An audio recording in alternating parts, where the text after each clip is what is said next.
What's going on, everybody? You're listening to the Point2Point NHL Recap Show, Season 2, Episode 20. I'm Pascal Pryor, joined by Mark Havlack, and we just had NHL trade deadline, bunch of trades. There's a bunch of big ones that happened too, bunch of big names that got moved. Mark, before we sort of talk about all these trades that sort of happened and what we think about them, how do you rank this trade deadline based off like the past 10, 20 trade deadlines? Because honestly, this one pretty high up for me, man, with the amount of like star players that we had moved. Yeah, I think it was a lot of quality over quantity in this year's trade deadline. There wasn't really a lot of, at least on deadline day, there wasn't really a lot of moves the first couple hours, but it felt like all the names that were moving were of pretty significance, and it was definitely a seller's market this year. I'd really have to go back and look. To say it's number one would just be pretty recency bias, I think. But I feel like it's definitely up there. Even last year's wasn't bad, though, too, like getting that hurdle trade in the last couple seconds. Yep. So, yeah, last year's was pretty good. For me, it's just like, man, when you have like Rantanen, Marchand, Brock Nelson, guys like that all getting traded, I find it's a bit more rare that you get like that many quality players getting dealt at the deadline. I feel like usually it's a lot of rental pieces, guys that really aren't star players. I think I saw something with Rantanen that he's the first player to get traded while having 70 points or more in a season. So that's really? It was something like that. Like no player that had more than 70 points had gotten traded like mid-season while you'd been over 70 points. Like Rantanen, wow. Like he's arguably a top 10 player in the NHL, man. Like it's very rare you see those types of players move mid-season, especially to the extent like with him. We'll talk about that sort of a bit later on, though. Let's get into the first trade that was sort of a bigger piece. It was Jake Walman as he got traded to the Edmonton Oilers to help their defense. In return, the San Jose Sharks received Carl Berglund and a conditional first-round pick. Mark, what are your thoughts on this trade? To be honest, dude, I know we were talking about the Oilers and we both wanted to see maybe a bit more of a defensive defenseman traded there, but I like this trade for the Oilers, dude. How do you feel about it? Yeah, I think it's pretty solid too. Like ideally they'd want to get a top four guy or top four right-handed guy. There wasn't really obviously a lot out there in that regards. Walman's obviously having a really good season, but I feel like he wasn't really on anyone's radar to get moved. Like maybe we're thinking San Jose keeps him and maybe they re-sign him, but it seemed like Greer really just wanted to get assets this trade deadline to still kind of build through the draft or maybe use those to potentially trade for someone else. But I kind of think this is more like a win-win for both teams, dude. I think you get Walman for this year and next year. He's played a lot of minutes. I know you don't like his defensive game a lot. I don't think he's terrible defensively, though. Like, I think it's a bit of an upgrade probably on some of the other guys they have. But, yeah, I'm curious to see how it'll end up going, but it definitely brings another puck mover into the lineup. Guy that can probably run your second power play as well. Very manageable cap hit at 3.4 as well. But getting a first-round pick for him is really good as well for San Jose, considering you got a second for taking his contract on last summer. So you're getting a first and second-round pick for getting Jake Walman for 60 games. So pretty good asset management from San Jose, and I think this is a good piece to add for Edmonton.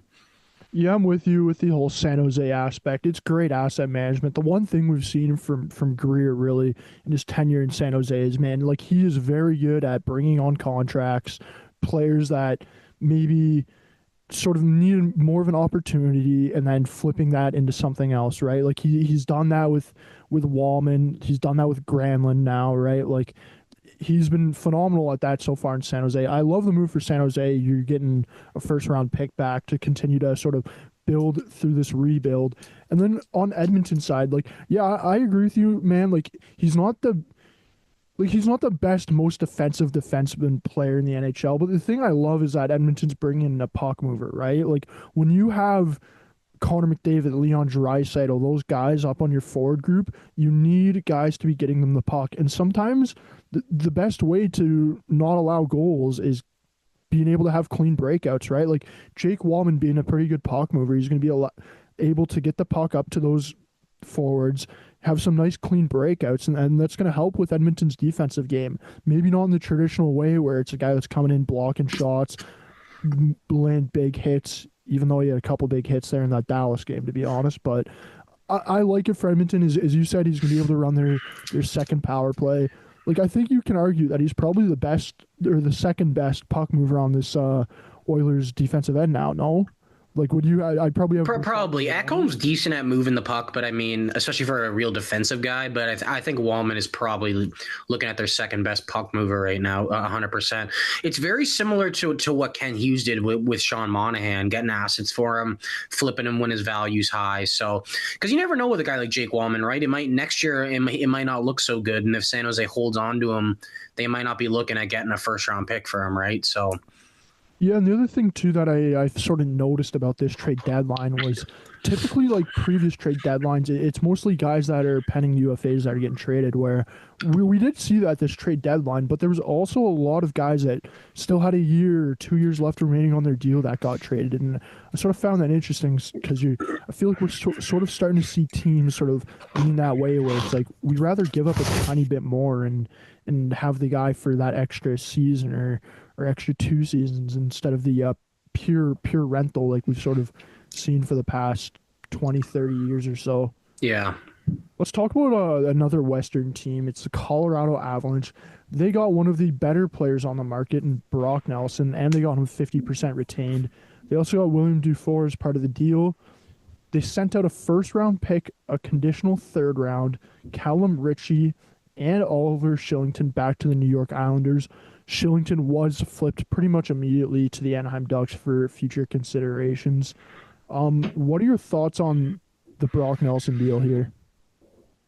I think it's a heck of a return for the Islanders, dude. Like, I mean, Nelson's going to help them a lot, and I think he's actually a piece that can help them potentially go on a run here to win the Stanley Cup, the best 2C available. But I think this return for the Islanders is really good, dude. You're getting a first, a third. You're getting one of the best, like, I wouldn't say one of the top prospects outside the NHL, but he's definitely like up there, man. Like, I'd say he's probably arguably a top like 30 prospect not playing in the NHL right now.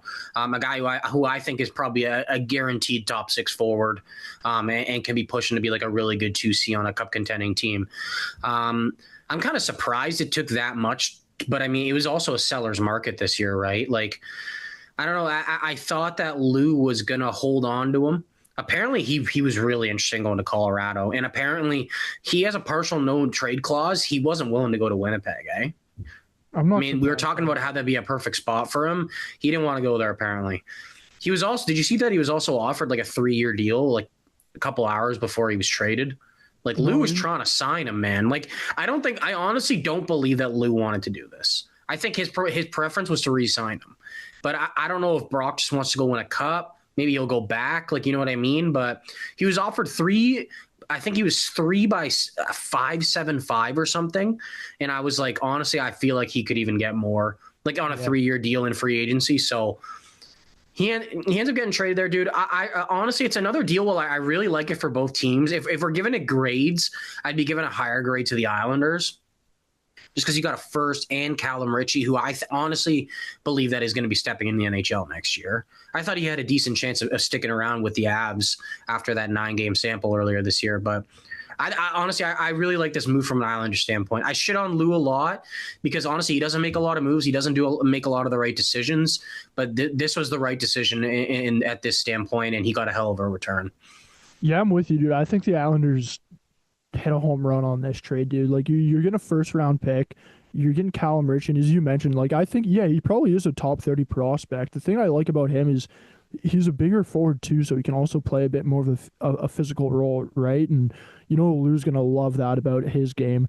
Like, you're pretty, like, at the end of the day, Callum Ritchie is the Colorado Avalanche's best prospect. So you're gonna first round pick and the team 100% he is back in a deal. Plus, you're also getting a third round pick, right? And that's another decent asset that can be used at some point, whether you use that as a draft pick or flip that into something else. Who knows? But it's another decent asset. And then even Shillington, man, like, I have no clue what it's going to be that Anaheim's sort of given up in the future considerations, but that may even turn into just a little bit more, like a little bit of icing on the cake. They're getting Shillington. And then I think it's more like bringing Shillington to bring in. Remember, you're talking about how they might not trade Dumoulin because of the veteran presence. I think since they did, they're just bringing in another like veteran kind of guy just to fill out the season. Maybe if he plays well, they'll extend him, kind of thing, you know? But yeah, like I love this for New York. For Colorado side, the biggest thing we've sort of been talking about with them since Kadri left after they won the cup was, man, they're kind of like missing that 2C, right? They go out and they trade for Casey Middlestad last trade deadline, and unfortunately, it didn't really work out the best. Of course, he got sent to Boston, right? But now, like, they really do have that 1-2 punch with McKinnon and Nelson going up the center of the ice. And then they even have Coyle as their third line center, who they got in return for. I was gonna say, dude, they got a pretty good 1-2-3 punch now. I think if Coyle's a perfect third line center in my opinion. So, like, as much as they gave up a lot to get Nelson, he was the best guy available. It was something they needed. I think it's totally worth the risk. It might even work out and you re-sign him for a couple years. So if they win the cup like this year, they win the trade. So it's like, you know what I mean? So, like, I mean, we'll see what ends up happening. But judging right now, I'd still give the edge to the Islanders. But 100%. I'd be willing to do this move if I was Colorado. Yeah, and I think just part of the reason why it was such a high price, as you mentioned, man, like it was a seller's market, and it is interesting that it just was such a high price for a guy that really is a pure rental, right? Like it's not like the Rantanen deal where it's a sign and trade and you know you're getting the guy locked up. Like this right now is a pure rental for Colorado. I'm with you. If they win the cup, man, like it's great for him. But if they don't win the cup and Nelson walks in free agency, then it's like, oh man, you give up a first and like your best prospect. Like it's kind of rough at that point. But overall, I'm a fan of the trade for the Avalanche. I think it really bolsters up their lineup a fair bit. Mark, the Dylan Cozens trade rumors finally come to an end, man. It's been all fucking season long. We've heard, oh, the Buffalo Sabres might trade Dylan Cozens. Oh, they kind of want to trade him. It's finally come to an end, dude. He was traded to the Ottawa Senators along with Dennis Gilbert and a second-round pick. In return, the Sabres got Josh Norris and Jacob Bernard-Docker. I'm going to start off, dude. I think the Ottawa Senators and Steve Stamkos absolutely pulled out a fucking heist on the Buffalo Sabres. You got Dylan Cozens, who's younger than Josh Norris. I think he has a bit more upside than Josh Norris. I like Josh Norris, but I think Cozens has a bit more upside. Dylan Cozens doesn't have the injury history like Josh Norris does, right? And then you're also getting a second-round pick, too, in return. Like, I think Ottawa did a phenomenal job in this trade. I really don't understand what Buffalo was doing. I feel like Buffalo kind of wanted to move off Cozens and almost kind of forced a trade here. It's really surprising, too, that this is a interdivisional trade, right? So it's like this is a guy you're going to have to go up against for the rest of his career. What do you kind of think about this trade, though? I honestly kind of feel exactly the way you feel about this. I don't really fully understand this trade from Buffalo's standpoint. I get I get you wanted to get a similar type player in accordance to age and maybe they think upside in Norris. I think Norris is one more shoulder injury away from being fucked. That's just my opinion. It's happened a lot with him. He seems very vulnerable. He's missed a ton of time these last couple of years. He's a good goal scorer though. I mean, he's got 20 goals this year, right? My thing is like, I'm trying to think of this through Buffalo's perspective. Okay. Like, do you think that they thought, okay, you know what? A Norris for Cozens swap, that's probably equivalent to like a 1-for-1. I disagree, but like I'm trying to think what they might be thinking. And then we're going to give Ottawa Dennis Gilbert.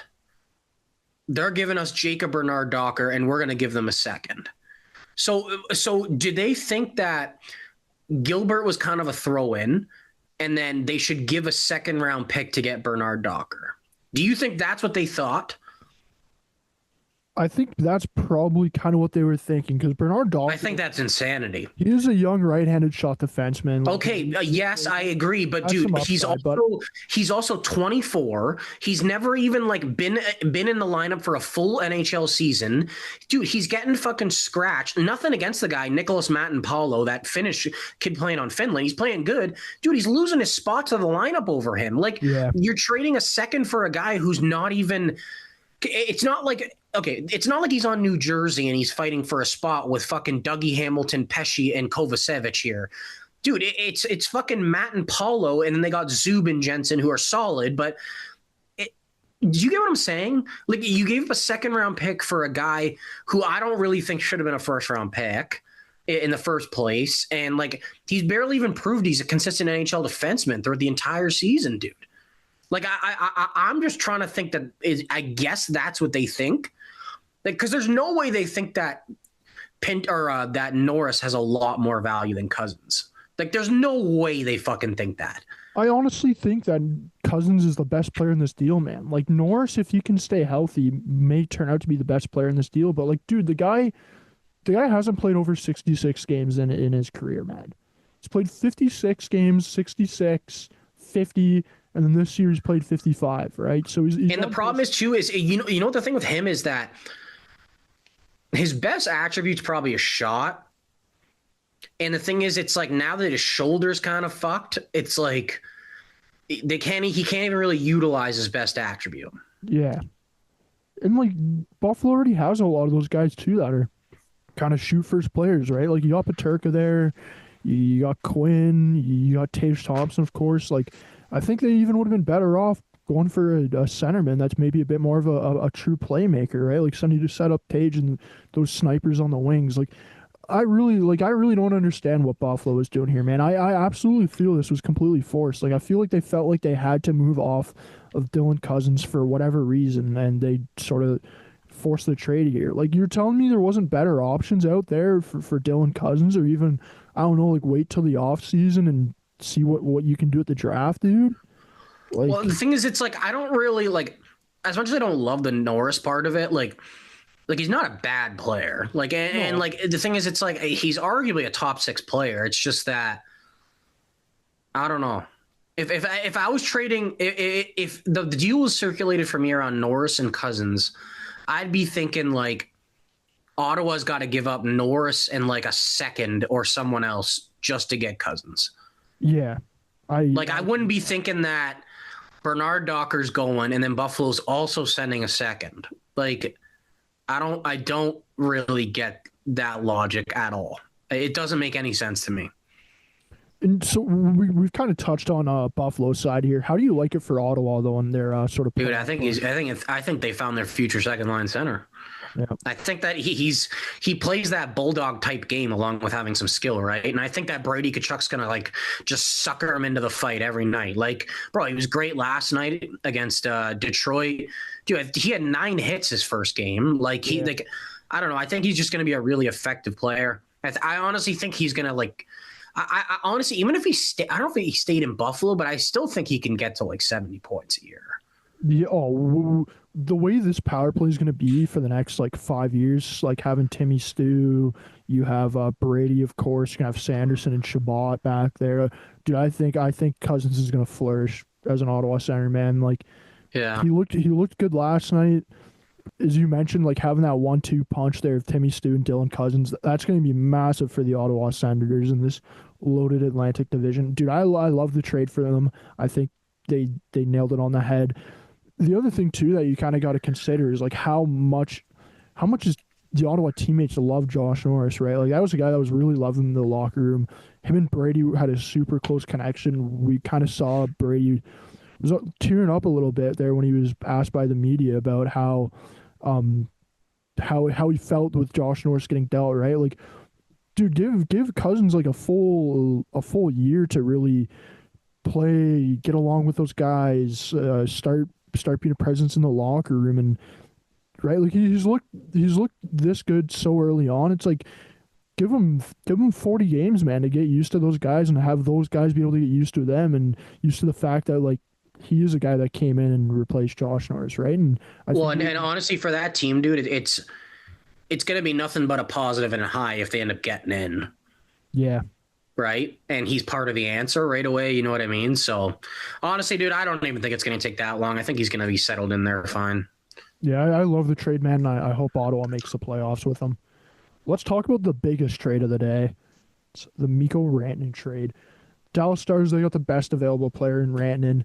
They also extended him to an 8-year deal with an AAV of $12 million a year. Of course, it's a no-tax state, so that helps him out a fair bit. The Carolina Hurricanes, though, they got a fair bit in return in this trade. They got Logan Stankoven, 2 first-round picks and 2 third-round picks. Mark, we'll start off on Dallas's side. How do you like this for Dallas? Nice, man. Nice to get a player like that. Best player already coming in, best player on your team on an already elite team. Fucking crazy that this guy's gonna be playing Colorado that much too, man. And even in the playoffs moving forward. I don't know why, but to me, it's like it's not that weird. Like, you know, when guys get traded and it almost takes you a while to like get used to it. Like, I was just watching the games and I'm like, I don't know why this just doesn't seem weird to me. Like, it just I feel like he just fits in so fucking nice. Like, just first line right wing, Robertson and Hintz. They're already such a deep team, but like, bro, if they get Sagan back in the playoffs, have you seen a top 9 this deep? I don't think so. 15 years. No. Dude, I don't even care about Tampa in 2020 when they won. I still think this team is deeper, like top 9 wise. Man, it's such an electric player to bring in, especially him actually only getting 12 at the end of the day. Dude, it was a steal, dude. Like, here's the thing, dude. Like, Mikko Rantanen was originally traded from Colorado to Carolina because Colorado didn't want to pay him what he thought he deserved, dude. Like, how pissed do you think Colorado's looking at this now? Like, the motherfucker signed for 12. Like, Colorado probably could have fucking signed him the entire time here. To be honest. Fair, but like, so are you saying you think Colorado's kicking themselves a bit, or you think they're mad at him? I think they're more kicking themselves a bit, just the fact that it was like it felt a little fast that they moved on from him, right? Like, see, I agree. I thought you were going to say they were mad at him. I think he just realized that he's not getting like 14. Like, but the thing is, it's like, if you're him, why not come in at that at first, right? Like, you've been on this sick deal for years, under 10 mil. Like, fuck it. Be like, yeah, I want 14. Doesn't mean you have to take it. Like, yeah.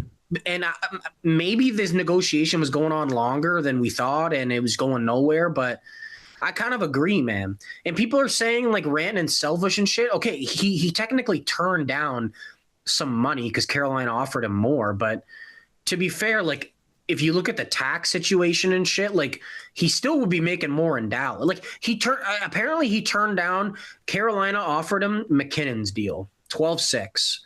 Yeah. And he turned it down. So, and he took 12, but you factor in taxes and where he's living, probably prefer to be there over $600,000, right? Yeah, and they got the Finnish connection too, dude. They got Rope Hintz, they got Heiskanen back there, Lundell, he's Finnish as well, right? Like, they got a bunch of Finns, dude, man. This is pretty much turning into the Four Nations face-off Finnish roster, right? So, like, man, but we always talked about the last couple of playoffs, like Dallas, like maybe Robertson, like, wasn't their superstar during the run and whatever. I think they've got that now, man. Like, I think they 100% got that. I think he's going to fit in like a glove.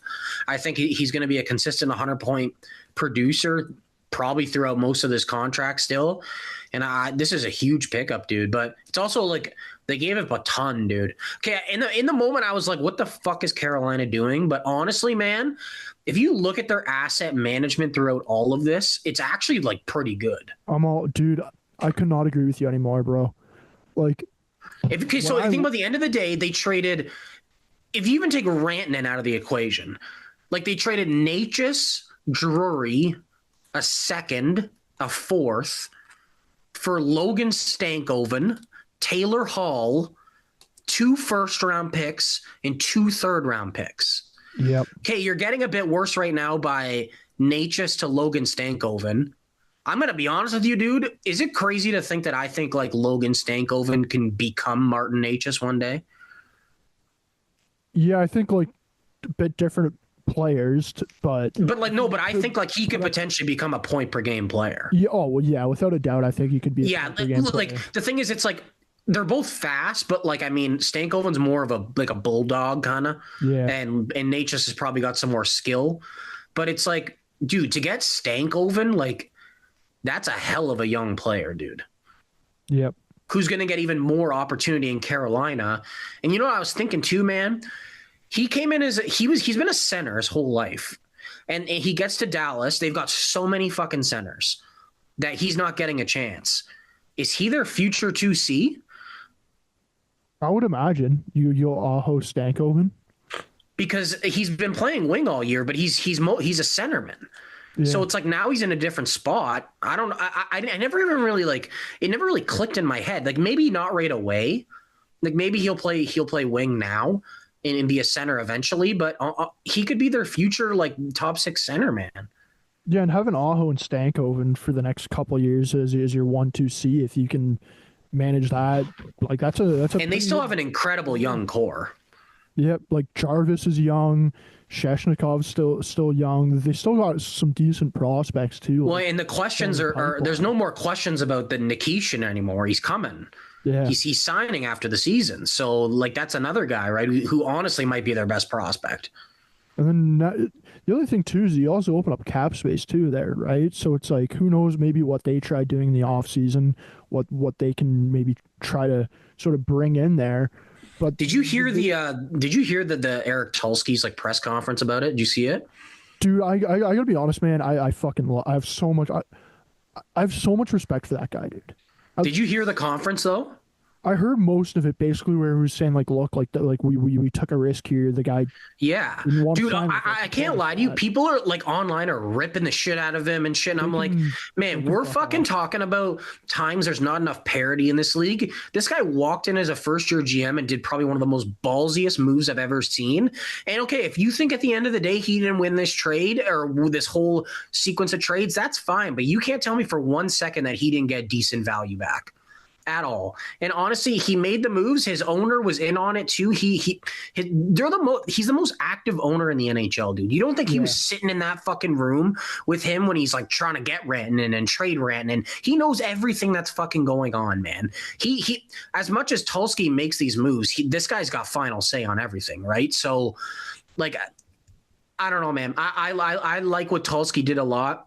Like 100%, they're not as good as a team right now with Natchez to Stankoven, but I don't think what he did was bad at all. I think they can go out and get some value picks. They got so many fucking prospects still. I just don't think they're winning the cup this year, which sucks. But I mean, I don't know. Moving forward, they might be in a good situation.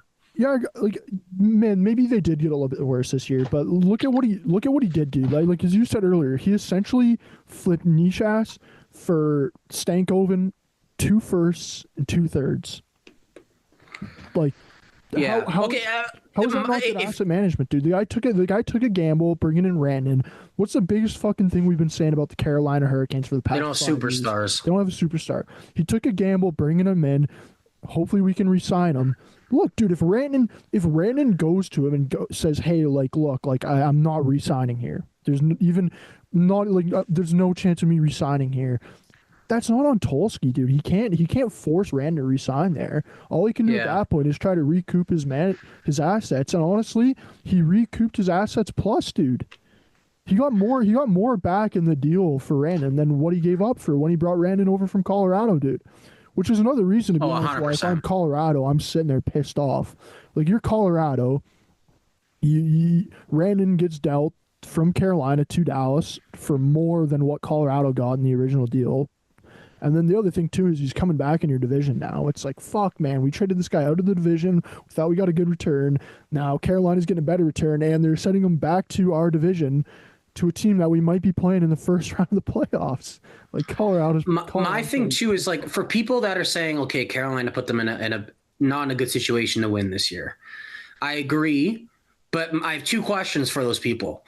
One, if they kept Rantanen and went on a playoff run, how confident are you that they're coming out of the East the way he was even playing? After the rest of the trades that went down over trade deadline, I'd say there's 4 or 5 teams maybe that I'd have over.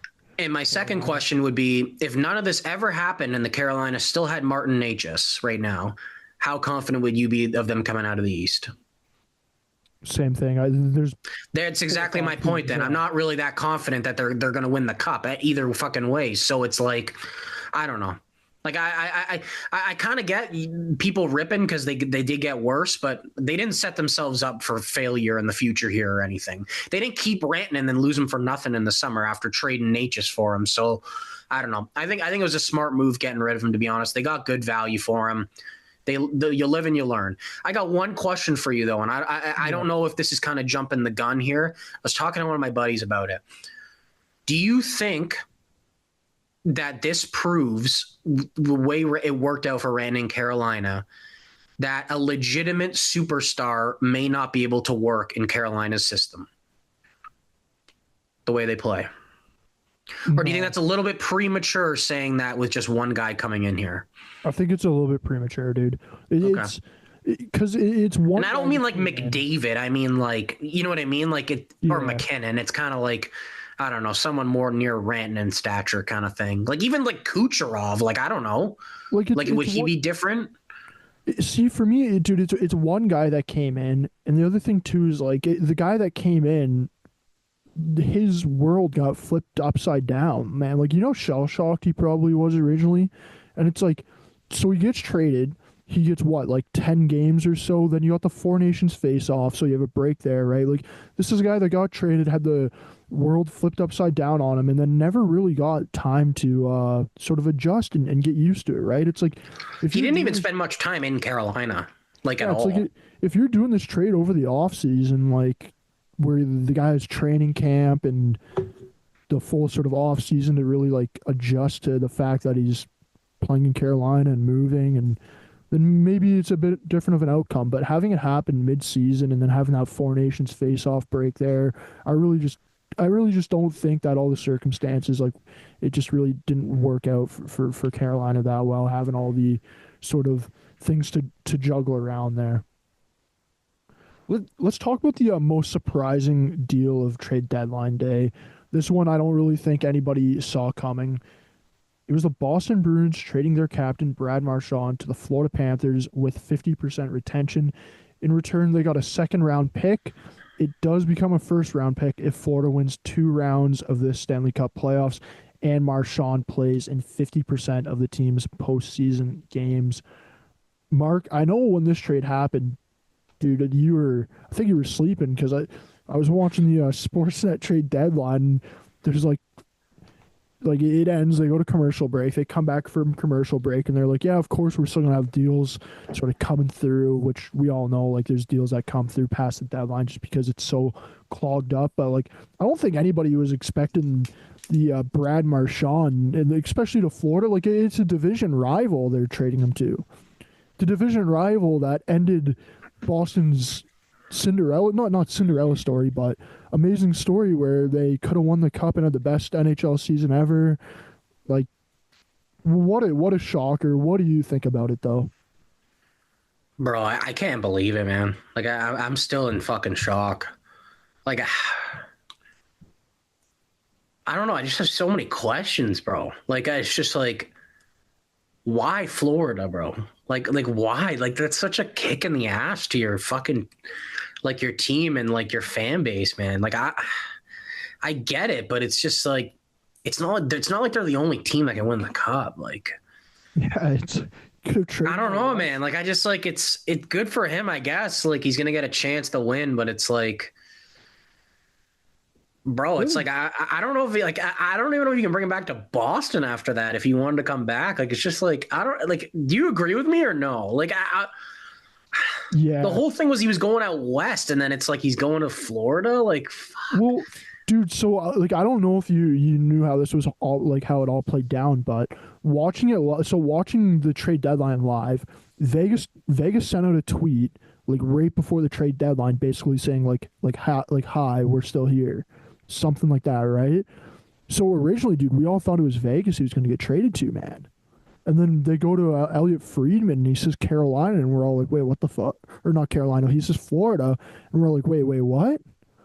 So, like, Vegas was kind of trolling with a tweet just saying, like, hey, we're still here, because, of course, it's Vegas, and they always do something. So everybody's like, oh, what's Vegas going to be up to? You hear the Marchand rumors, so we're like, oh, okay, it's going to be Vegas getting Marchand. And then, bam, it's Florida, and it's like, what's going on? See, I think the one thing that sort of makes it a bit easier for the fans of Boston is the fact that he helped bring them a cup, right? He won a cup with that Boston team. He was a good captain. He was a great Bruin, dude. Like, Bruins fans loved him. And then the other thing that helps is, like, Boston was not in a good position this year. I felt like Boston sort of had to pick a way to go because they're sort of treading the water in that middle ground right now. And when you look at all the moves they made, like sending out Frederick, you bring in Middlestat and send out Coyle, I think they really picked sort of a retooling mode, and I sort of like the direction that Boston picked here. But I'm kind of with you, dude. Like, I'm surprised he didn't go out west, because the one thing I really think about is, like, it would make more sense if he went to Florida and Florida was giving up, like, a bit more. But Boston's getting a second round pick, could turn into a first, right? Like, you're telling me there aren't teams in the, like it's not like Boston's like, oh man, like this return is way too good that Florida's given us, so like we're trading him to Florida. Like, dude, there's a bunch of teams in the West that would probably give that up to get Brad Marchand, right? You probably even could have gotten maybe a bit more from a team in the West, to be honest, but dude, I'm still shocked though. Okay, my here's what I think. I honestly think I would have just kept him. You think so? Yeah, 100%. That return to me is not fucking worth it. Here's my thing though. Have you seen the contract negotiations that happened before you got Yes, traded? but I still would argue that keeping Brad Marchand, potentially losing him for nothing over the summer and having him for the rest of the season, is better than getting a second round pick and losing him to a division rival. A second round pick, bro, at this deadline. And don't give me the answer of he only wanted to go to Florida. You know who only wanted to go to Florida? Claude Giroux, and they got a first and Owen Tippett for him. So don't give me that fucking shit, dude. That doesn't fucking matter, especially at a deadline where it's a seller's market. If you're not getting, you know who I honestly thought they were getting? Anton Lundell. You might think I'm crazy, but I honestly thought they might be giving up a player here. Yeah. They might want a young centerman. A second round pick, bro. Are you fucking kidding me? At this, you know who got offered a second round pick? Joel Armia. They could have fucking traded him for a second round pick this year if they want to, and they didn't. Oh my God, man. That's what pissed me off the most. I was waiting for this return for hours and hours and hours, and I'm like, holy fuck, it's probably Lundell, maybe like a third or fourth round pick. Maybe there's some salary retention. Maybe it's not Lundell, it's Luosterainen. They want to get a young piece back. It's a fucking second round pick. Holy bro, Boston, I agree. The direction they chose this deadline, I think, is one of the smartest things they've done in years. I purely believe that. But this trade honestly made me think it ruined their whole day. I'm going to be serious. If they go on to win the Stanley Cup with Brad Marchand, dude. Yeah.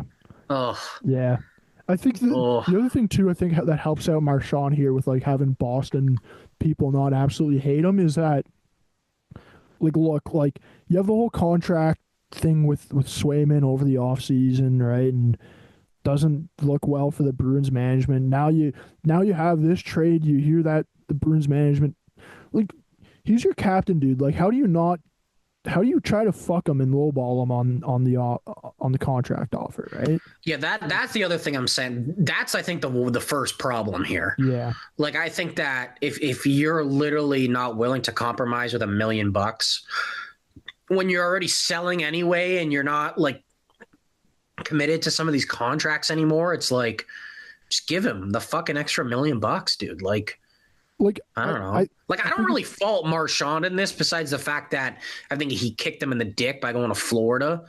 But like, I don't know, man. I hate this so much, man. Like, I even though Montreal's not even getting in the fucking playoffs, it's like, bro, I gotta watch Marchand on Florida. Like, are you serious? See, I hate it for Boston, dude. For Florida side, dude, I love it, man. I think the most fun thing in the playoffs is gonna be watching Sam Bennett, Matthew Tkachuk, and Brad Marchand just out on the ice and just seeing what the fuck they're going to do to their opponents, man. Like, seeing those three guys in scrums, dude, and it's like, dude, there's going to be bench clean. I get Marchand's not going to be back. He's going to be out till like close to the end of the season, but like, yeah, I just don't think it's worth a second round pick. Oh. See, I hate it for Boston, dude. For Florida, I love it, man. I think it's great for them, dude. Like, they're fucking they're favored to come out of the East, in my opinion. Now at this fucking point again. We got a little bit more news here with the Florida Panthers. This kind of just came out the other day, and when you texted it to me, Aaron Ekblad has been suspended for 20 games for failing a drug test. He's out for the rest of the season and the Panthers' first two playoff games. Mark, how does this sort of affect their team here? Well, I honestly think the only real effect it has is how are they going to be with winning the division, Yeah, and he's going to be out the first two playoff games, which is going to suck. Especially if you don't win the division, it's going to suck even more. yeah, So, I mean, it does, as much as I don't like him that much anymore, it does suck. Like, he's still a quality, like, 3-4 defenseman, like, who can put up some points here. So, it's kind of almost like the Jones edition, you won't even really feel it as much just because you're losing Ekblad, I guess, kind of thing. But he's coming back at a good time, like in the playoffs, right? So, yeah. I don't know. Like, it's going to have some effect. I don't think it's going to be a huge effect just because you brought in Jones and you didn't have him before. So it's like, I feel like the way you're going to have your lineup set up, it's not like it was like that much different from earlier in the season. You know what I mean? I think they can manage that fine for 20 games. But yeah, I just think if they end up losing the division, it's gonna feel like more of an effect because he's gonna be out the first two games of the playoffs. They're not playing a wild card team, and maybe he was a reason you didn't win the division. I don't know. Yeah, I think that's more it. It's that if you don't win the division, because the division's close right now, man. They only got a 2 point gap there on the. It's gonna be important, dude. Like it's either you're playing Tampa or a wild card team. Like with them and the Leafs. This is crucial hockey still, even though that they're both playoff teams, right? Like. Yeah, and the two wildcard teams right now are the Blue Jackets or Senators too. So it's like, yeah, you tell me, would you rather face Tampa? Would you rather face the Tampa, the Leafs, or the Senators or the Blue Jackets? I'd take the Senators and the Blue Jackets in a heartbeat over Tampa and Toronto, right? So like, it's going to come down to the wire here, and if they do end up not winning the division, it is going to really suck. And I'm with you. I think Seth Jones, man, I think he's going to sort of have to take even another step up here with Ekblad's presence. So we've kind of talked about the big deals here that went over trade deadline. Of course, there was a bunch of moves, bunch of teams were making moves. So what we're kind of going to do is go through each division. We'll say who we think had the best deadline, who had the worst deadline, and then also who we think the favorites are in that division after all the deadline moves. We'll go from west out to the East Coast. Mark, we'll start off with the Pacific Division. Who had the best deadline? Pacific Division.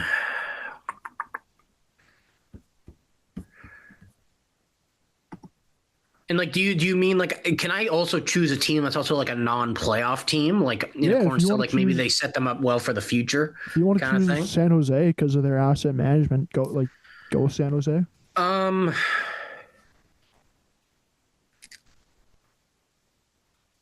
I'm gonna go Seattle. I think that trade with Yanni Gourde and Bjorkstrand actually set themselves up pretty nice for the future. Getting 2 first-round picks in there. I feel like no team really had a great deadline. Yeah. Like as much as Oilers getting Walman's good, I don't really love the Frederick ad that much, considering they give up a second for a guy who's like not even supposed to come back before the playoffs start, maybe. But I think that they got a hell of a return for Bjorkstrand and Gourde, dude. I think getting 2 first-round picks and a second-round pick is a hell of a lot of good business, man. I'm gonna go with Seattle. I don't think they're like a clear winner, but I mean, I think that I think it's not a bad choice. Yeah, Seattle definitely had a good deadline. Honestly, I'm gonna go with the Oilers, dude. I think I know you don't love the Trent Frederick trade, but I'm kind of a fan of it, to be honest. You got Kane going to LTIR now, right? You bring in Walman, dude. I am a fan of that Walman trade. I think they still sort of did have 2 areas they could have addressed. One being the goaltending, although Stuart Skinner has looked a fair bit better the last couple of games after trade deadline. And I think they also could have used maybe like a 5-6 really like shut down defense. Yeah, but I think that's a reason too. I didn't really pick the Oilers, but yeah. I just more think that when you look at all the other moves that teams made around the Pacific Division, I think the Oilers, right, like Vegas, they didn't do too much. They get Riley Smith, but they don't do too much, right? Like we're used to Vegas making absolute monster deals near the trade deadline. The Kings, they don't do too much. You get Kuzmenko, but like I don't think the needle moved too much for them. Right, the Flames, they did absolutely nothing. I just think the Oilers, like after the trade deadline, I think the moves the Oilers made, I think they improved their team the most out of any team in that division. Okay. Right, No, like, that's fair. I think Seattle, I think the Sharks, they had pretty good deadlines, but I think for their deadlines, it was more them being sellers and bringing in assets and asset management. But I think when you sort of look at the top three teams in that division, I think the Oilers move the needle the most for sort of a playoff push here. Yeah. Who do you think had the worst deadline in the Pacific? I don't know if this is going to surprise you at all. The LA Kings. Yeah, They didn't do anything, dude, besides Kuzmenko. Yeah. I thought they were going to do something big, bro. You said Rantanen, I think we were talking about at one point. Well, apparently that was kind of off the table because he wasn't going to sign an extension there, so they weren't interested anymore. So are they just content with losing in the first round again? I think so, dude. My other question is, in 60 days, is Rob Blake still the GM when they're out in the first round? Because I don't think he is. No. Dude, I get you don't want to fucking sacrifice the future and whatever, but bro, the cornerstones of your team are Doughty and Kopitar. Give them a chance to win a cup, man. Yeah. You're bringing in Kuzmenko for a 2027 third, and you think that's good enough? Bro, they have trouble scoring goals. As much as Kuzmenko is a sniper, he's not even scoring goals this year. He has 5 goals, 6 goals this year. Dude, they did nothing. Yeah. That's all they did. Had like I would put any team in the Western Conference in the playoffs right now over LA, probably be favored against them in the first. I'm not even lying, dude. I honestly think the Flames could beat the Kings in the first round. I think it's fucking possible. They can't score goals, and your goalie's unreal. I think I'd put any single team in the playoffs in the West up against LA right now, and I'd be confident that they could probably beat them. Maybe LA would win, maybe they wouldn't. I don't know, but the other thing too that really doesn't make sense for the Kings is, did Brandt Clarke not just get sent down to the AHL? Okay, so a lot of people don't realize this. So to be eligible to play in the AHL playoffs, you have to be in the AHL. I think it's on trade deadline day or after trade deadline day for at least a day. Look, that's what it is. He's on his entry-level contract. So all it is that if the Kings get out of the playoffs, they can send him down to the AF Ontario still in and he can play. Look, I get that, but what message does that send to Brandt Clarke and the rest of the team? It sends a message. But I think they communicate that to him, though. Yeah, but it more sends a message to the team that, like, look, we don't expect to be in the play. Like, we don't expect to go on a playoff round here. That's very true, actually. I didn't really think about that. Like, what are you more focused on, Brandt Clarke playing in the AHL playoffs or winning a Stanley Cup? Yeah. To me, sending Brandt Clarke down there shows, if I'm a player on LA, I'm like, okay, look, like their priority here is not winning a Stanley Cup. I actually totally agree with you, but my one point against it might be what if the rumors are true and they were really considering trading him, and they trade him to say they trade him to Montreal. A team is not making the playoffs, and they're kind of like, you got to put him in the A because we want him for Laval's run.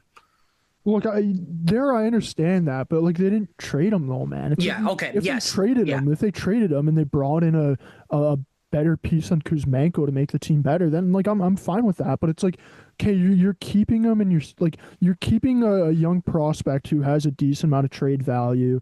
You're sending him down, so he's not affecting your NHL roster as you're sort of going on this playoff push here. It's just like, it doesn't make any sense, dude. It makes no you're not making your team, like, he's not making your team better because he's playing in the AHL, right? He's not making your team better because you're not using him as a trade piece here. It's just like, to me. Okay, my question is, why, if you were Rob Blake, and consider, you also got to take in the fact that this was a seller's market this year. If you had to give up a first round pick, let's say Akil Thomas, and a third round pick, Would you be okay with that if that meant Brock Besser was coming in? Sorry, it was Say a Akil first, a Thomas, third, and Akil Thomas. first, a third, Akil Thomas. Yeah, yeah, Why don't you do that then? without a doubt. Fuck your first this year. Why do you need it? Even you probably could have done Brant Clark for Brock Besser 1-for-1. Yeah, honestly, I don't like these Clark rumors. I think if they trade him, it's a mistake, to be honest. But I like, agree there, but it's like if you don't want to give up the pick though, then like I think Vancouver would be dumb not to do Brock Besser for Clark 1-for-1. I think Vancouver would honestly probably even have to give up I was even going to throw Turcotte in there, like Yeah. if you want, like if they considered that. But I mean, I was just waiting for them all day to do something, and they just Yep. didn't fucking do anything. It was definitely surprising. Who's your what they team? did. For me, I'm going with Vancouver, dude. I Vancouver like they're a bubble team right now, and if they're gonna make the playoffs or not, they're one. Okay, like I mean, I don't really disagree, but I want to know why. They didn't get worse. They didn't get better. You have Brock Besser, who's a pending UFA. You didn't move him. I get like Alvin's coming out and saying that the trade offers they were sent for Besser were atrocious, but Bro, honestly, I hit the fact that he said that publicly is insane. yeah, You know how Brock Besser must feel right now? dude, he's probably like, well, like, Brandon Tanev got a second round pick, but yeah, we couldn't get a first round pick for you. see, I'm also wonder though how much of Alvin is saying that because apparently Brock Besser's asking for an 8x8, right? So I will also wonder how much of Alvin coming out and saying that is also sort of like saying that to the camp, being like, look, like you guys are asking for 8x8. We weren't getting a first round pick back in return here for you. So like there's no way in hell you're worth an 8x8. I don't think he's asking for 8 years, but I think that he's asking for at least 6 because he turned down 5 years. But I don't know. For me, it's just what Vancouver did. They didn't move the needle either way. They're exactly where they're at, where they're a bubble team. So it's like you didn't get worse, you didn't get better. But what would you have done if you were them, though?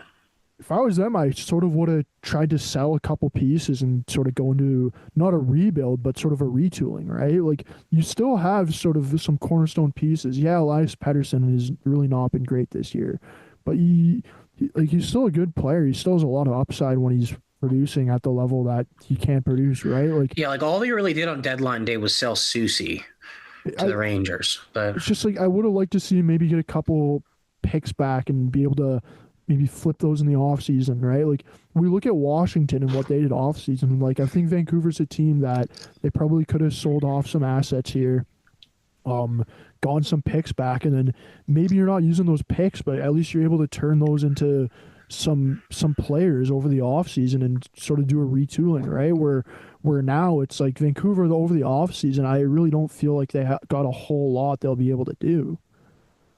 Like I think the most important thing over Vancouver's offseason is going to be re-signing Brock Besser so you don't lose him for nothing. And outside of that, it's like, what do you do after that?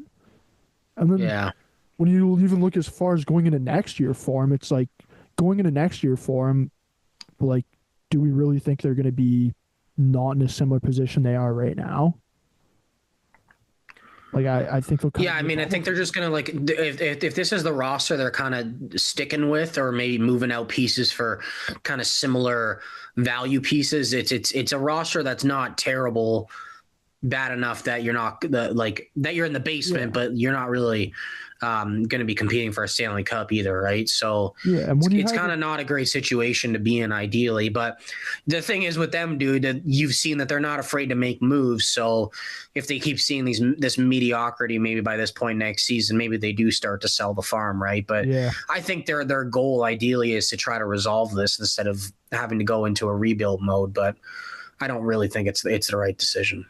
I'm not saying they should go into a rebuild either. I just think, look, I think they, like, at this point, I think it's safe to say they're probably not going to make the playoffs. Like, yeah, I guess they are 1 point out, but the odds aren't looking great for them to make the playoffs, right? Like, St. Louis is 1 point out too. You got Utah, who's only 3 points out, right? So, like, there's a couple teams that are still in the mix. what's Vancouver? I think what Vancouver has maybe let's say a 33% chance of making the playoffs right now. 33 to 40% chance of making the playoffs. Let's say that. Like the odds aren't in your favor. I think with the season they've had, it just would have been better if they sort of didn't give up on this season, but acknowledge the fact that, like, look, even if we do make the playoffs, we're not going on a fucking massive run here. Like, this wasn't our year. We're willing to take that. We're looking to build for the future. But what they did, they didn't build for the future whatsoever. They didn't No, that's completely fair. Mark, last question before we move on to the Central Division. Who are your favorites to come out of this division? And I'm not saying regular season, I'm saying playoffs. Who's your favorite to come out of the Pacific Division in playoffs for the Pacific?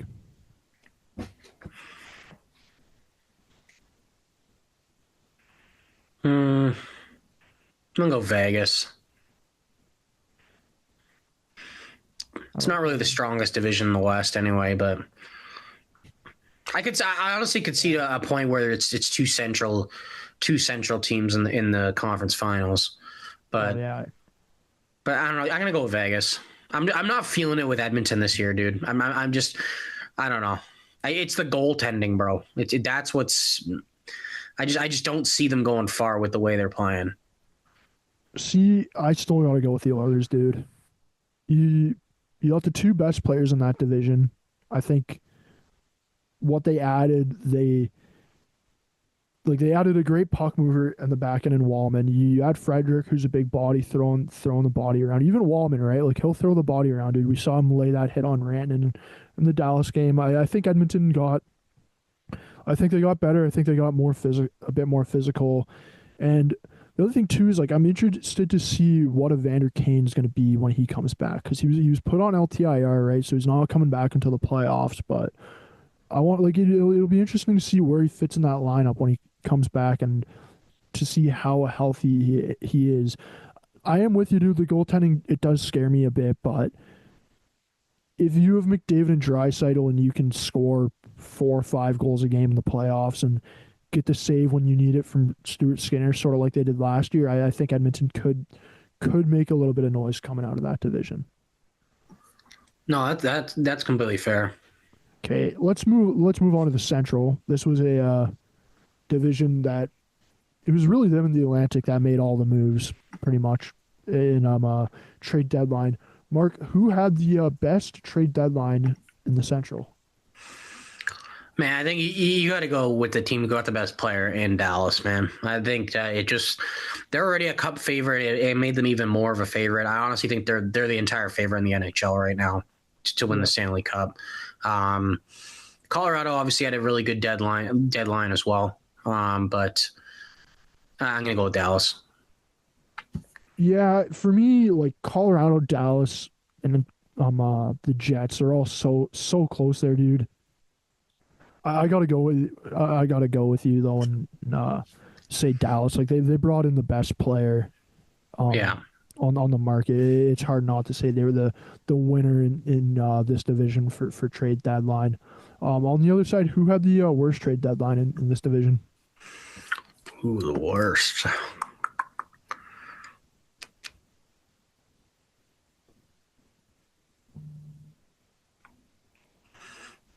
I mean, some of the bottom teams didn't really do much. Yeah.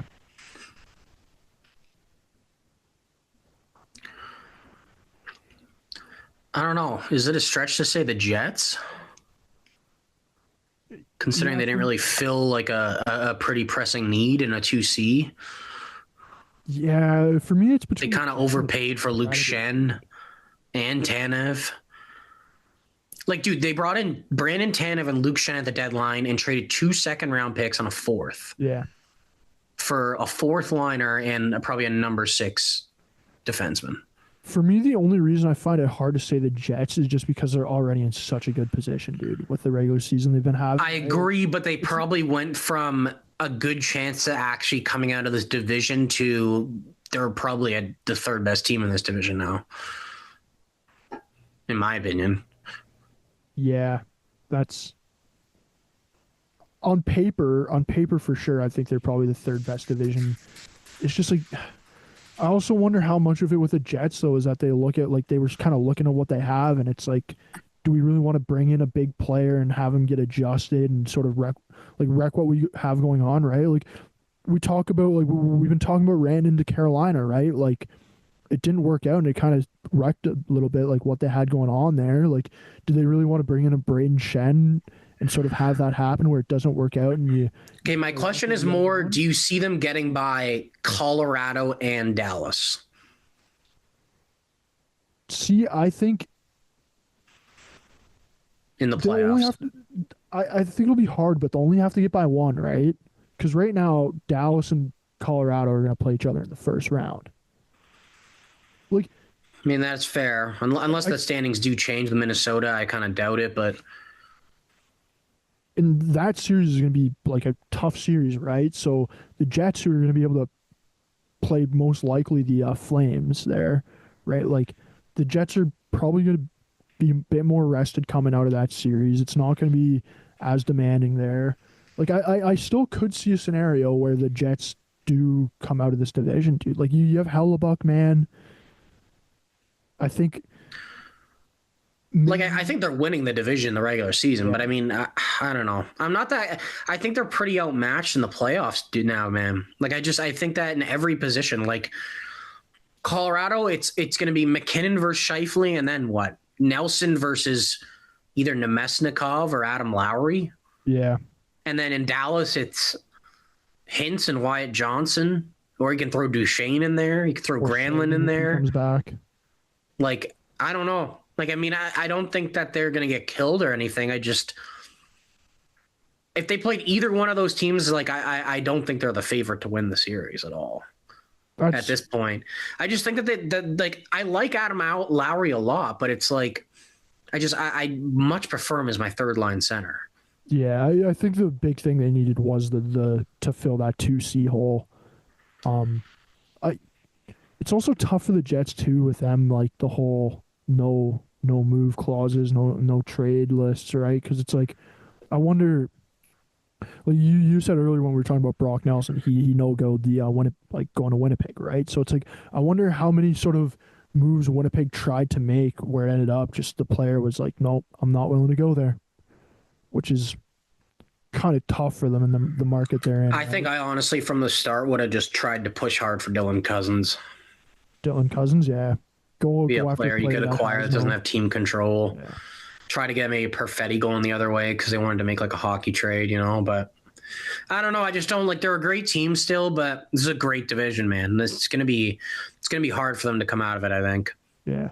For me, I got to go with Nashville, dude. I think at the worst trade deadline. by not doing anything. But dude, all you did was it was what was it, Luke Shen Shen and Novak for it was a for fourth and Bunting. Bunting? Like I don't know, dude. Does that trade really make him Well, considering you could have got a better? Like, second and a fourth for yeah, Shen, yeah, that's kind of a loss. it's like that, and it's like you look at where Nashville's at. Like again, I'm not saying like similar to Vancouver. I don't think they need to go full rebuild mode, but like the assets you gave up, you didn't really like you got Michael Bunting back. Does he really move the needle for the Nashville Predators? I wouldn't say he really does that much No, for Nashville.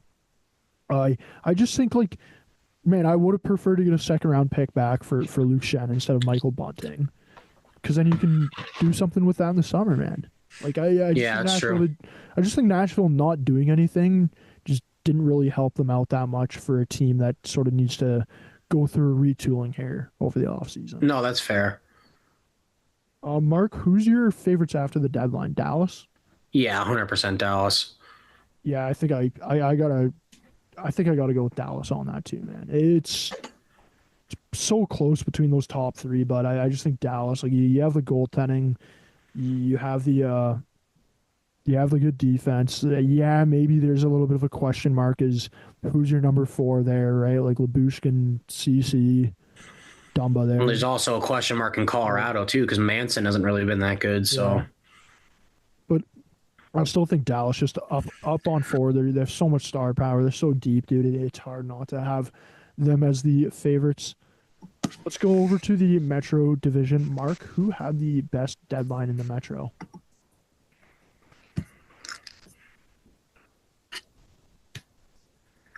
Hmm.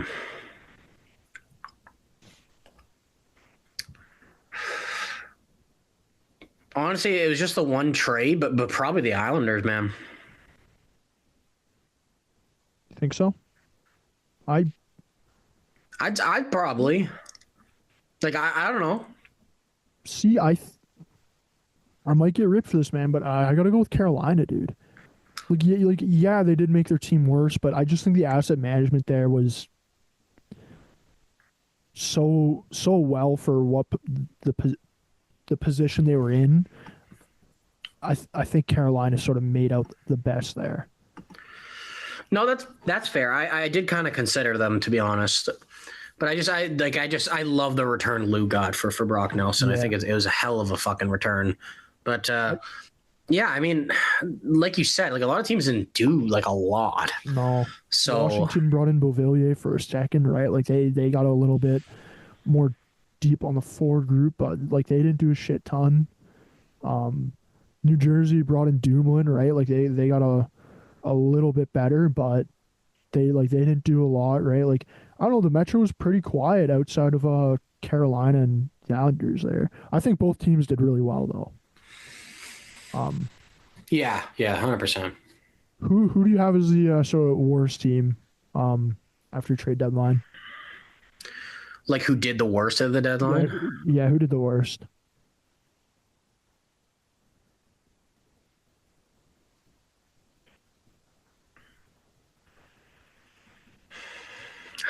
Debating between a couple.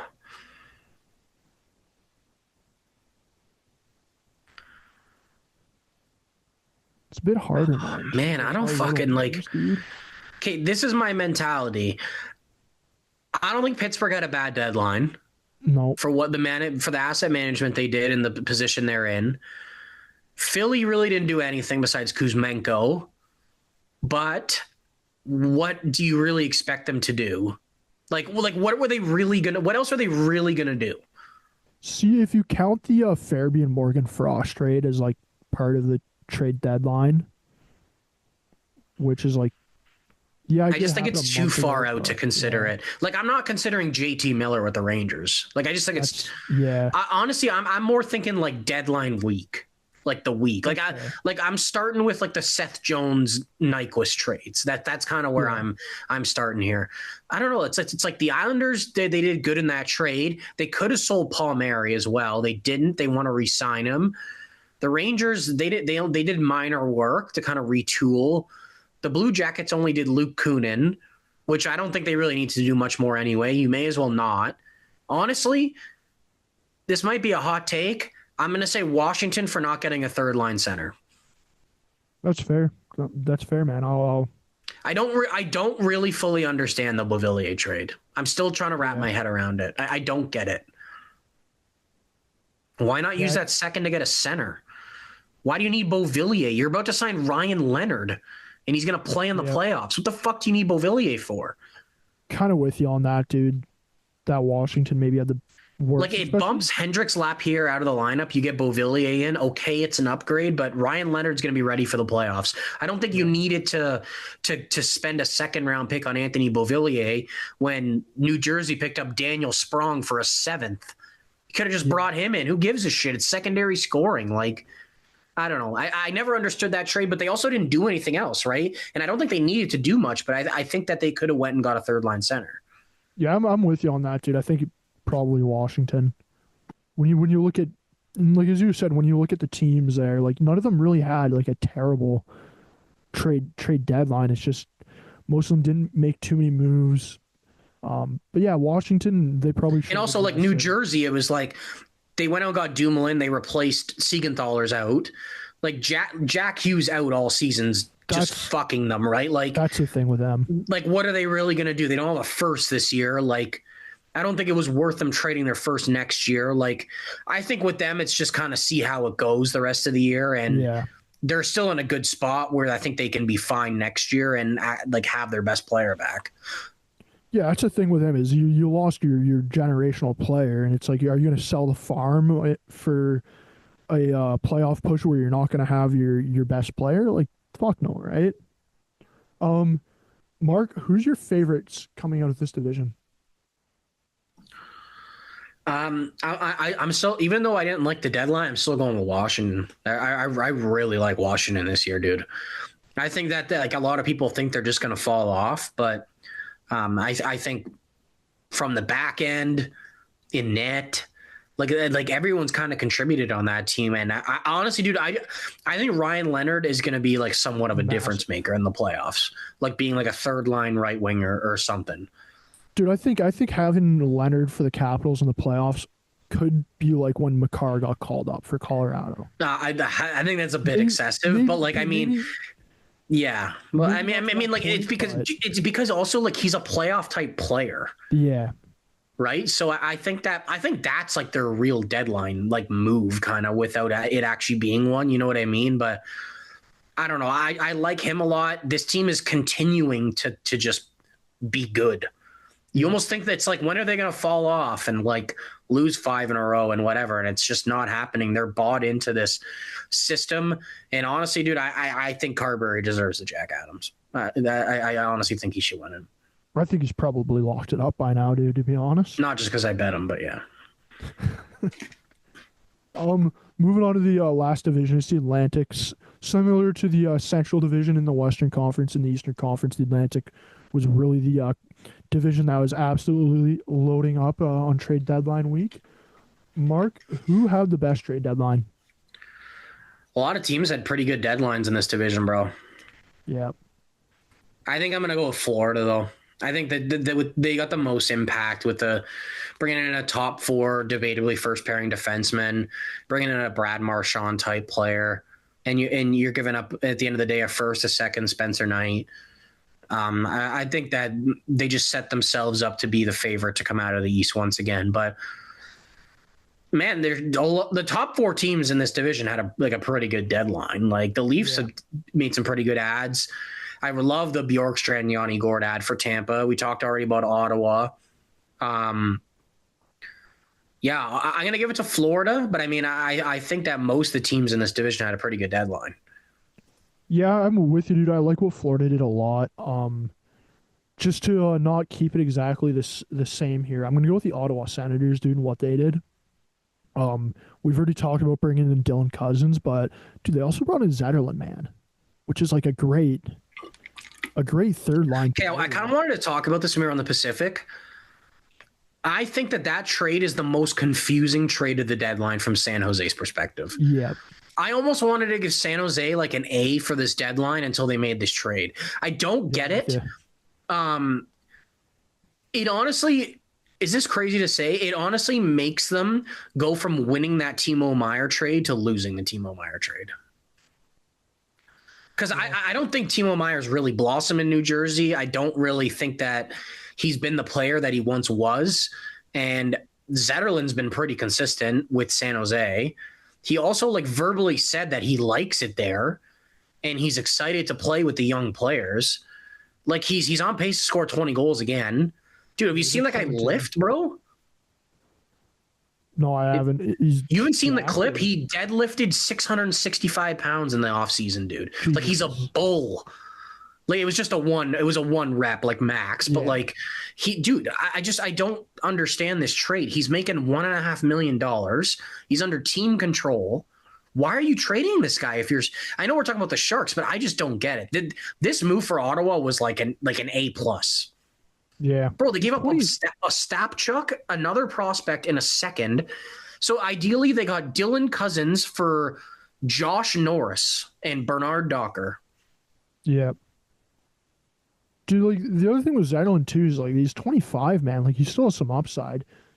Like I love that Ottawa. Like bringing in Cozens, I was already like, oh man, that's a really good for Ottawa, dude. They definitely improved their team there. But then as soon as I saw that they brought in Zetterlund, I'm like, man, that just even adding him to be able to throw him out there on your third line, have some depth scoring, maybe get some second power play time, right? I was like, dude, that's another pretty decent pickup for Ottawa. Like, dude, he had 44 points a year ago. He's at 36 this year. He'll probably get to 40 or 45, somewhere in between there. Right? Didn't he have did he have 25 goals last year? He had 24. He was one short. But like, right? fuck. He's 25 years old, man. Like this. But don't you even do you kind of agree with the whole Timo Meier thing? Like they got Zetterlund, Muka Madulin, they got a first round pick, and like Meier has not been performing to his heights in New Jersey at all. And I've been thinking, oh, they got a nice fucking return for this guy, right? I don't know, man. I don't understand this trade for the Sharks. It felt like Mike Grier did a little bit too much of, okay, I need to get like an asset for this player. Like, you know what I mean? Yeah. Like sell high. Like we got a first for Timo Meier, and now we technically got a first and a second. Like, you know what I mean? Like, I don't know. Like we were talking about Ferraro maybe being on the move. At least they kept him, you know what I mean? There's still a veteran presence back there, but this Zetterlund trade makes no fucking sense for the Sharks, like at all to me. Yeah, I was surprised by it, dude. I thought Ottawa was going to give up more than they did, to be honest, dude. Too when I yeah, 100%. Mark, who are the worst trade deadline in this division? Dude, is it even really a debate? Who do you think it is? There's a couple teams, dude. For me, not even a fucking question. It's the Detroit Red Wings. Yep. Bro, for me, it was between them and the Sabres. I mean, fair, but okay. Detroit wants to make the playoffs. They're a couple points out. They're in the middle of a losing streak, which is now 6 games after last night. Why was he not willing to sacrifice futures? Is my question. Because he came out and he said, well, if you wanted to get something good, you have to give up something good. Well, first of all, isn't that how it always is? And second, the one trade they made no fucking sense. Joe Veleno for Peter Mrazek and Craig Smith. And Peter Mrazek is signed next year for over $4 million. Yeah. So you're running Talbot, Lyon, and Mrazek. And you gave up. I don't really like Joe Veleno, but I mean, I think that I'd prefer to have him than Craig Smith and Peter Mrazek, to be honest. Yep. And at their cap hits and shit, it makes no sense. Bro, how did they not go get a defenseman? Like that's what the fuck are we? Dude, you could think I'm crazy. I don't think it's happening, but if they miss the playoffs, I would seriously be considering replacing Steve Yzerman. I just don't think he's put this team in the right positions. See, I'd make. What did he show his team at the deadline? Sorry to interrupt. What did he show his team? Nothing. What did he tell them? Nothing. Let's get a veteran presence and a third goalie. See, the only thing I can really think is that when you look at sort of the Red Wings prospects and some of the guys they have, I think you can maybe make the argument that it's like their window hasn't quite opened up yet, right? Like you still got Axel Sandin Pellikka. He's probably going to be in the NHL next year, right? Like you look at their core, man. The only guy in their core that's really in their prime is Dylan Larkin. Outside of that, like Raymond, maybe. I don't think I think he's, what is he, 22, 23? Like, I don't think he's. Yeah, but I mean, like, he's arguably their best player. No, I completely agree with that. I just more think it's like when you look at the age range of their core, it's like Seider, he's below 25. Raymond's below 25. Edvinson's below 25, right? Like, the only guy over 25 really there that's like a main piece in their core is Larkin, and then if you want to say Patrick Kane, then Patrick Kane as well, right? But like you look at guys that they still have coming up to the NHL at some point within the next year or 2 seasons. Like you got Nate Danielson, right? You got Sandin Pellikka. I think there's still a few guys there maybe that I'm missing, but you don't have to give up a Sandin Pellikka. Yeah, that's, you know what I mean. Like you don't have to give that up, man. Like. I don't get it. Like, they're trying to make the playoffs. They were like legit so close last year. They lost Kopp. Like, they're not trying to even like go get a third line center. Like, I don't know, man. Like, I just don't fucking get it. Yeah. Honestly, it would have been better if they just did nothing than that trade. Yeah, I would have preferred that, dude. Mrazek, he's not even on a good deal, dude. No, and he's been one of the worst goalies in the league this year. I know he's on a bad team, but he's not playing well. I was waiting for them to do something, but the thing is, why aren't you willing to give up a pick? It depends on the pick, but the only reason I'd say is just so that when they do have that championship window open, it kind of keeps it open and you don't close it at all, right? Because it's like, okay, you couldn't have went out and got Fabian Zetterlund. I would have loved that for some depth. I would have loved that. Like, I think there is moves that they could have made, but it's more like I can understand why they didn't want to give up like a first round pick, like a future first. See, I disagree because I don't really think this draft is worth it. I think bringing in a quality NHLer for like, if you even get him on a good contract for a year and a bit, like it could be more valuable than like the 15th overall pick. That's just my opinion. Last question for you with this division, Mark. After the trade deadline, who's your favorites, dude? I think Florida. I think the Marchand move put them over the top, to be honest. I think it was still a little bit of a debate if they didn't make that move, but I think that move, especially if he becomes healthy, is going to put them over the top. Yeah, I'm with you, dude. I think Florida's the favorites. Like, I like what the Leafs did at trade deadline, picking up a lot, and you bring in Carlo as well. But I just think when you look at what the Panthers did, dude, I think it's. I don't think the Leafs did enough, man. And I do think the Panthers are going to end up. What do you feel about their moves? Like, I think that Lawton's a good ad. They gave up a lot, but it was a seller's market. Yeah. Like, I do like Carlo, but I don't think that he's kind of like aggressive enough. Like, he's a solid stay-at-home defenseman, but he doesn't really use his size, kind of. But like, they also didn't really give up a lot. Like, I mean, to be honest, like, I'd give up a first-round pick for 3 years of Carlo. Like, I would do that. Like, I think a top 4 right-handed defenseman. But like, what else would you have done if you were them, or would you have not done one of these trades? Dude, I really don't know what else I would have done, man. Like, so wouldn't you think they had a good deadline then? I think they had a good deadline. The reason it's just hard for them is just, I think when you look at what the Lightning did and when you look at the Panthers did, I just think they did a little bit more than the Leafs, you know? It's like, no, that's completely fair. Dude, if the Panthers don't go out and get Marchand and they don't get Seth Jones and maybe they only do one of those trades, I think the Leafs are probably win the trade deadline for teams in that division. It's just when you look at what the Lightning do, bringing in Gord and Bjorkstrand, and then the Panthers getting Marchand, and they go out and get Seth Jones, and even Nico Schramm, dude. Like, he's a decent like fourth line player who's gives them some depth in the playoffs, right? Like, I think even that, it's just you look at what the Leafs did. I love the moves. Any other year, dude, I think they probably win the trade deadline in the Atlantic Division. It's just the other teams around them, dude, I just think made one or two more moves that were a little bit better. Overall, though, dude, that second 2-3 matchup in the Atlantic Division, dude, that and the Central are going to be the 2 round 1 playoff series to watch. Oh, 100%. It's going to be wild. I can't wait for playoffs, dude. It's coming up. It's coming up fast here, man. Sun's out today.